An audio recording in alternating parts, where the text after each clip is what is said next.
말씀 요한계시록 14장 13절입니다. 요한계시록 14장 13절 말씀.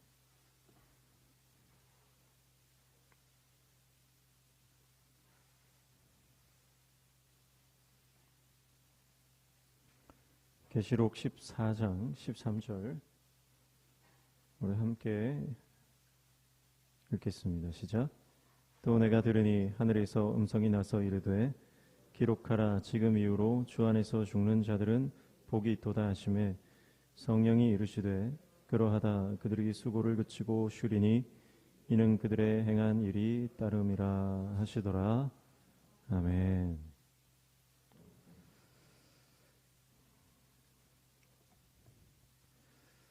제가 계속 설교 때마다 내가 죽어야 된다. 내가 죽어야 우리 가정이 살고, 내가 죽어야 우리 교회가 산다. 내가 죽어야 우리 구역이 산다. 그런 말씀을 계속 드리는데요. 계속 죽으라고 하니까, 죽어야 된다 하니까 마음이 좀 불편하신 분들도 있을 것 같고, 내가 왜 죽어야 되나 그런 생각이 드는 분들도 있을 것 같습니다. 그런데 오늘 말씀에 보면 복 있는 사람이 나옵니다. 자, 복 있는 사람은 어떤 사람이죠? 오늘 본문에 의하면 주 안에서 죽는 자입니다. 주 안에서 죽는 자가 복이 있다. 그렇게 말씀하고 있는 거예요. 사랑하는 성도 여러분, 내 자아가 십자가에서 죽을 때 여러분 회복이 일어납니다. 내가 편한 방법으로, 내가 하던 방법으로, 내가 지금까지 살던 방식으로 살아서는 절대 회복과 변화가 일어나지 않습니다. 내 자아가 십자가에 못 박히고 내가 주님 안에서 죽어야 그때부터 하나님이 일하시기 시작합니다. 내 자아가 시퍼렇게 살아서는 절대 하나님께서 일하실 수가 없어요. 하나님은 인격적이신 분이기 때문에 하나님께서 일하시기 위해서는 우리가 내 마음의 자리를 하나님께 내어드려야 됩니다. 하고 싶은 말 다 하고 내 안에 일어나는 그 욕망대로 다 살아서는 하나님께서 우리 삶에 역사하실 수가 없는 것이죠. 그래서 영의 사람이 되어야 됩니다. 육에 속한 사람은 끊임없이 내 옆에 있는 사람을 비난하고 헐뜯고 흉보입니다. 그게 습관이 되어 있고 그게 체질이 되어 있기 때문에 그게 편한 거예요. 누가 한마디 하면 질 수가 없는 거예요. 누가 한마디 하면 내가 거기에 꼭 한마디 더 덧붙여야 직성이 풀리는 겁니다. 축복하기보다는 깎아내리고 시기하는 것이 우리의 육신의 본성입니다. 그렇기 때문에 우리는 내 육신의 자아를 죽이고 예수님이 내 안에서 일하시도록, 성령께서 내 안에 말씀하시도록 그렇게 우리가 주님 앞에 내 삶을 내어드려야 됩니다. 체질이 변하시기를 축복합니다. 체질이 변해야 돼요. 체질이 변하지 않으면 절대 변화가 일어나지 않습니다.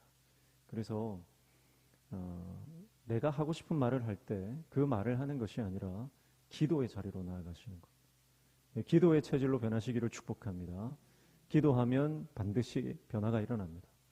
반대로 기도하지 않으면 절대 변화는 일어나지 않습니다. 기도하지 않으면 아무런 일이 일어나지 않습니다. 오늘 말씀에 보면 13절을 읽었는데요. 앞에 보면 3절 말씀에 보면 그들이 보좌 앞과 내 생물과 장로들 앞에서 새 노래를 부르니 땅에서 속량함을 받은 14만 4천 밖에는 능히 이 노래를 배울 자가 없더라. 그렇게 말씀을 하고 있습니다. 자, 14만 4천 명이라고 하는 것은 14만 4천, 신천지는 이게 문자적으로 14만 4천이라 그래요. 그래서 신천지 신도 14만 4천 명이 딱 채워지면은 종말이 온다.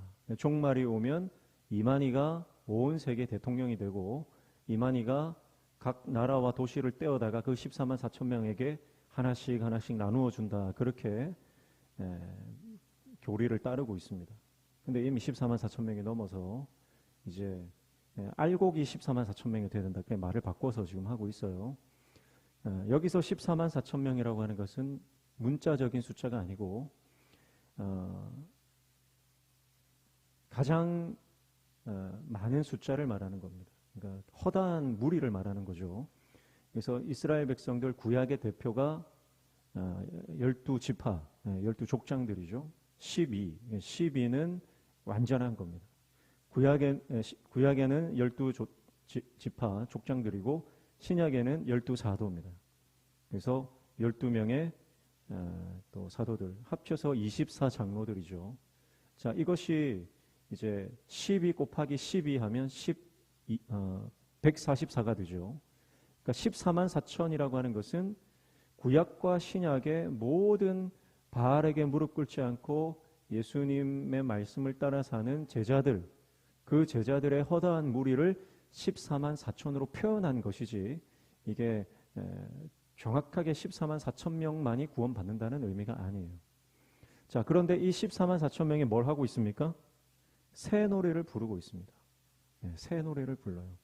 새 노래를 부르는 사람들은 누굽니까?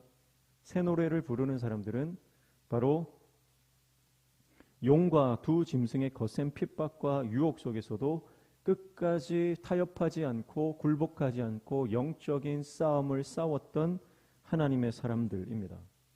세상이 갈수록 악해지고 박해는 격해지고 하나님 앞에 부르짖는 소리는 높아져 가는 그때에 끝까지 하나님의 말씀을 따라갔던 사람들이고 그 사람들이 새 노래를 부른다 그렇게 말했어요. 자, 4절에 보면 이렇게 한 번 더 표현합니다.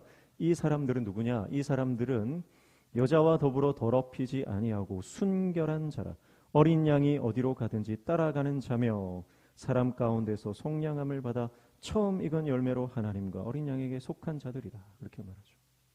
누구를 따라간 자들이라고요? 어린 양을 따라간 자들입니다.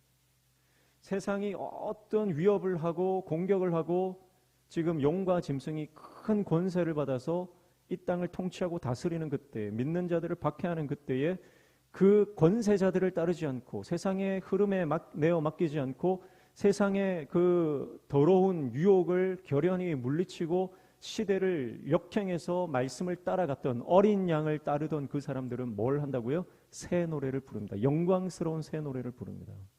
우리가 지금까지 불렀던 찬송, 지금까지 불렀던 모든 노래, 그것과 비교할 수 없는 영광스러운 새 노래를 부른다. 이 찬양을 할 때 저와 여러분이 다 여기에 포함되시기를 축복합니다.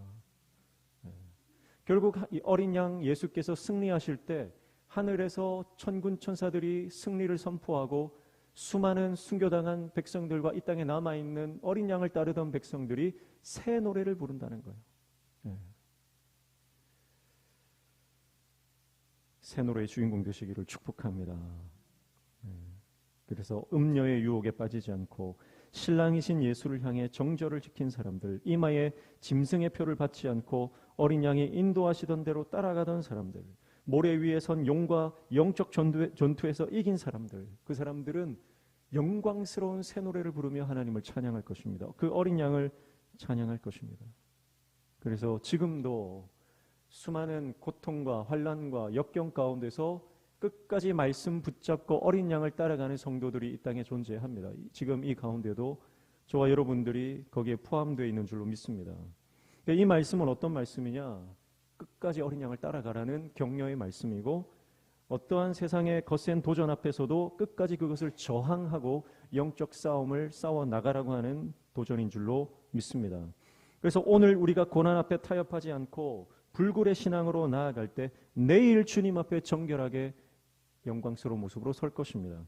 오늘 내가 십자가를 질 때 내일 부활의 영광이 있는 것입니다. 오늘 내가 하나님의 사명을 감당하기 위해 희생하고 섬기고 눈물 흘리고 피를 흘릴 때 내일 하나님께서 우리에게 생명의 면류관을 주시는 것입니다. 그러나 오늘 내가 타협하면 내일의 영광이 없습니다. 오늘 내가 주저앉으면 내일의 이 새 노래가 없습니다. 오늘 내가 세상과 버타여 살아가고 쾌락 가운데 내가 빠져 있으면 내일 주님께서 나에게 주실 상급이 없다는 것을 기억해야 합니다. 그래서 신앙은 항상 오늘 똑바로 살아야 됩니다. 오늘 내가 깨어 있어야 됩니다. 오늘 내가 주님을 위해서 헌신하고 오늘 내가 십자가의 삶을 살아야 하는 것입니다. 자, 그렇게 오늘 주님 앞에서 신실하게 눈물 뿌려 기도하며 어린 양을 따라가는 백성들에게 6절부터 보니까 새 천사가 세 가지의 승리를 선포하고 있습니다. 종말에 하늘에서 들려오는 세 가지 놀라운 메시지가 있습니다. 첫 번째는 주가 다스리신다는 거예요. 주가 다스리신다. 영원한 복음의 선포입니다. 6절에 보시면 또 보니 다른 천사가 공중에 날아가는데 땅에 거주하는 자들 곧 모든 민족과 종족과 방언과 백성에게 전할 영원한 복음을 가졌더라 그렇게 말씀합니다.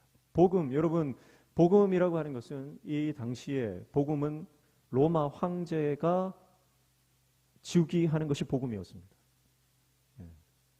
그러나 저와 여러분에게 당시에 어린 양을 따라가던 모든 하나님의 백성들 예수 그리스도의 제자들에게 복음은 유일한 복음은 뭐냐? 그것은 예수 그리스도만이 복음입니다.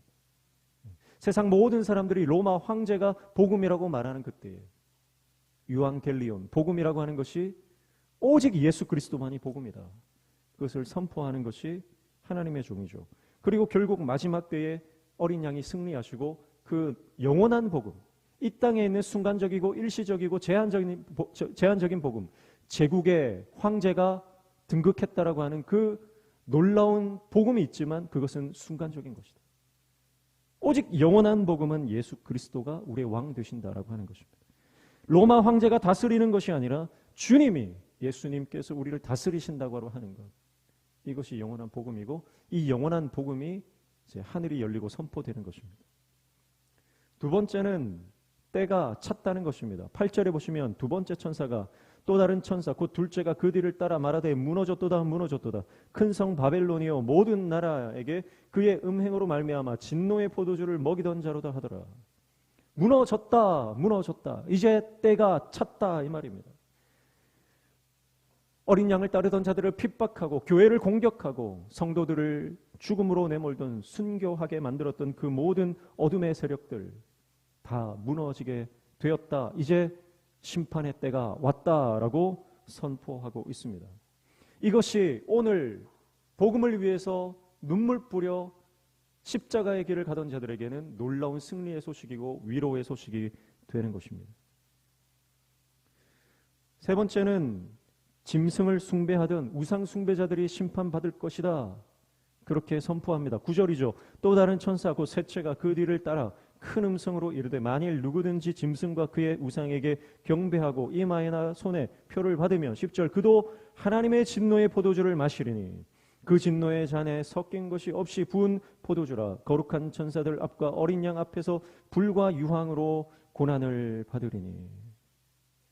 하나님을 떠나 하나님을 배역하고 말씀을 떠나 세상 가운데 짐승의 표를 받은 그 사람들은 진노의 포도주를 마실 것이다. 이 땅에서 이 짐승이 주는 쾌락의 포도주를 마셨던 사람들은 하나님의 진노의 포도주를 결국은 마시게 될 것이다. 그렇게 말씀하는 것입니다. 결국 우리의 삶의 결과, 그 결과는 내가 지금 어떻게 사느냐 하는 것이 결정한다. 내가 무엇을 선택하느냐가 나의 내일을 결정한다. 그렇게 말씀하고 있는 것이죠. 성도들을 박해하고 모든 나라를 멸망으로 이끈 바벨론은 하나님의 심판 앞에 결국은 무너질 것입니다. 짐승과 그 우상에게 경배하고 짐승의 표를 받은 자들도 구원에 이르지 못합니다. 안식에 이르지 못하고 불과 유황 안으로 떨어져 세세토록 고통을 받을 것입니다. 짐승의 표를 받아 세상에서 안전과 안락을 꿈꾸던 자들은 영원한 심을 결국 박탈당하게 될 것입니다. 그러나 주님을 섬기고 따르다가 죽은 성도들을 지금 잠시 고난을 당하고 죽임을 당할지 모르지만 그러나 그들에게는 영원한 안식이 주어진다라고 하는 것이죠. 그래서 12절 보십시오. 성도들의 인내가 여기 있나니 그들은 하나님의 계명과 예수에 대한 믿음을 지키는 자니라. 마지막 때에 저와 여러분이 마지막 때에 하나님을 따르는 어린 양을 따르는 백성들이 가져야 되는 가장 중요한 덕목 중에 하나가 바로 인내다라고 하는 것입니다. 주님 말씀 붙잡고 끝까지 버티는 하나님의 종들 되시기를 축복합니다. 그때 13절 또 내가 들으니 하늘에서 음성이 나서 이르되 기록하라 지금 이후로 주 안에서 죽는 자들은 복이 있도다 하심에 성령이 이르시되 그러하다 그들이 수고를 그치고 쉬리니 이는 그들의 행한 일이 따름이라 하시더라. 그렇게 말씀하죠. 결국 주님을 섬기고 따르다가 죽은 성도들은 잠시 고난을 당하지만 영원한 안식을 얻게 될 것이다. 인생이 줄 수 없는 놀라운 위로를 받게 될 것이다. 하나님의 영원한 생명의 면류관을 얻게 될 것이다. 말씀합니다. 사랑하는 성도 여러분, 주님과 그 나라를 대적하는 어둠의 영들이, 그 악한 세력들이 아무리 크고 강하다 할지라도 여러분, 우리의 삶의 생명을 빼앗아 간다 할지라도 영원한 안식을 빼앗을 수는 없습니다. 우리의 영혼을 파괴할 수는 없는 것입니다. 그러므로 믿음을 지키고 주님을 끝까지 따라가시기를 축복합니다. 어떤 공격과 핍박이 있다 할지라도, 그리고 내가 주님을 따라가는 그 길에 내가 생각했던 것과 내가 기대했던 것과는 다른 일들이 우리 앞에 펼쳐진다 하더라도, 내가 생각했던 것보다 훨씬 더 큰 환난이 우리 앞에 다가와 고통스러운 상황이 펼쳐진다 하더라도 성급하게 불평하거나 원망하거나 주님의 말씀을 떠나지 말고 끝까지 주님을 따라가는, 어린 양을 따라가는 주의 백성들 되시기를 축복합니다. 그때 우리는 마침내 하나님의 영원한 안식을 누리게 될 것입니다. 마침내 하나님께서 주시는 그 놀라운 위로를 얻게 될 것입니다. 오늘 우리는 마지막 때를 살아가고 있습니다. 이 마지막 때에 오늘 주님께서 주시는 이 위로의 말씀, 확신의 말씀. 그래서 계시록을 읽으면서 지난번에도 말씀드렸지만 이 앞에 나오는 게 뭐예요? 짐승의 숫자 666. 짐승의 표를 받지 말라 그랬어요. 그런데 이 짐승의 표 666, 13장 18절 보십시오. 지혜가 여기 있으니 총명한 자는 그 짐승의 수를 세어보라. 그것은 사람의 수니 그의 수는 666이니라 그랬습니다. 666이라고 하는 것은 우리에게 겁을 주는 숫자가 아니라 그랬어요. 하나님의 숫자 7입니다. 영원한 안식으로 들어가는 숫자는 7입니다. 그런데 이 용과 짐승은 그리스도를 흉내내는 자입니다. 흉내내는 자. 아무리 능력이 있고 아무리 권세가 있어도 예수님을 따라하고 흉내를 낸다 하더라도 그들은 7에 이르지 못하는 거예요. 그들이 아무리 능력이 있고 예수님을 흉내내도 6까지밖에는 이르지 못하는 거예요. 그래서 이건 인간의 숫자, 사람의 숫자일 뿐입니다. 하나님이 되지 못한다. 여러분, 사람은 하나님이 될 수 없어요. 마찬가지로 용과 짐승도 여러분 하나님이 될 수 없어요. 그러니까 666은 그들이 아무리 도전하고 아무리 발버둥 쳐도 그들은 사람의 숫자에 불과하다. 그러니까 666이라고 하는 것은 두려운 숫자가 아니라 오히려 우리를 위로하는 숫자다. 그것 봐라. 아무리 용과 짐승의 권세가 크고 거대해도 그들은 666에 불과하다. 영원한 하나님의 숫자 7에 이르는 분은 오직 하나님 한 분뿐이시다. 그것을 말씀하고 있는 것이죠. 사랑하는 성도 여러분, 마지막 때에 하나님께서 우리에게 주시는 이 용기의 말씀, 격려의 말씀 마음에 새기고 끝까지 두려움과 싸워 이기시기를 축복합니다. 모든 환난과 또 핍박과 고난 가운데서 믿음으로 승리하시기를 축복합니다. 하나님이 우리와 함께 하십니다. 우리에게 능력 주십니다. 그래서 오늘도 주님 주시는 놀라운 능력을 받아 이 마지막 때에 수많은 성도들과 천군 천사들이 새 노래를 부르는 이 영광스러운 공동체에 저와 여러분이 참여하시기를 주님의 이름으로 축복합니다. 기도하겠습니다. 하나님 아버지, 이 마지막 때에 깨어 어린 양을 따라가는 끝까지 주님 붙드는 하나님의 종 되게 도와주시옵소서. 예수님 이름으로 기도하옵나이다. 아멘.